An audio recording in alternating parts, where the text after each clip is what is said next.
Hi friends, welcome back to my channel. ఇంకో విడత అందరికి వచ్చేసాను. నేనైతే అందరూ ఎలా ఉన్నారో బాగున్నారా? నేనైతే చాలా బాగున్నాను. మీరు కూడా బాగున్నారని కోరుకుంటున్నాను. ఇదైతే కారప్పొడి అండి. ఇది ఇడ్లీలలోకైనా మన అట్లలోకైనా అన్నంలోకైనా చాలా బాగుంటుంది. నూనె వేసుకొని అందులో ఒట్టిమిరపకాయలు ధనియాలు వేసుకొని వేపుకోండి. అన్నీ ఫస్ట్ ఒట్టిమిరపకాయలు ఎండుమిరపకాయలు వేగిన తర్వాత ధనియాలు వేయండి. ధనియాలు వేగిన తర్వాత కరివేపాకు వేయండి.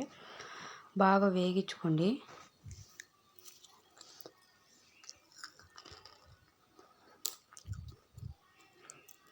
ఇది బాగా వేగినాక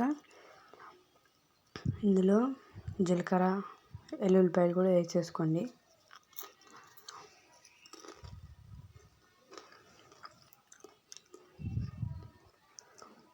కరివేపాకు కొంచెం బాగా వేగనివ్వండి.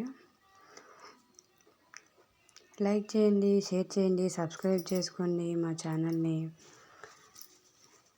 జీలకర్ర వెల్లుల్లిపాయలు వేసేసాము. అవి కూడా కొంచెం వేగనివ్వండి. వేగనిచ్చాక స్టవ్ కట్టేసి మిక్సీలో వేసేసుకోండి. మిక్సీలో కొంచెం ఉప్పు వేసేయండి. అవైతే సరిగ్గా రాలేదు, వీడియో కెమెరా పోయింది, అందుకే తీయలేదు అది.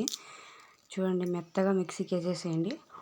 వేడివేడి అన్నంలో వేసుకొని నెయ్యి వేసుకొని తిన్నా చాలా బాగుంటుంది. ఇడ్లీలలోకైనా బాగుంటుంది, అట్లలో కూడా బాగుంటుంది. చాలా బాగుంటుందండి. మీరు ట్రై చేయండి ఒకసారి ఇంట్లో. ట్రై చేసి ఎలా ఉందో కామెంట్ చేయండి. బాయ్ ఫ్రెండ్స్, మళ్ళీ ఇంకో వీడియోతో మీ అందరికి వచ్చేస్తాను. Bye bye.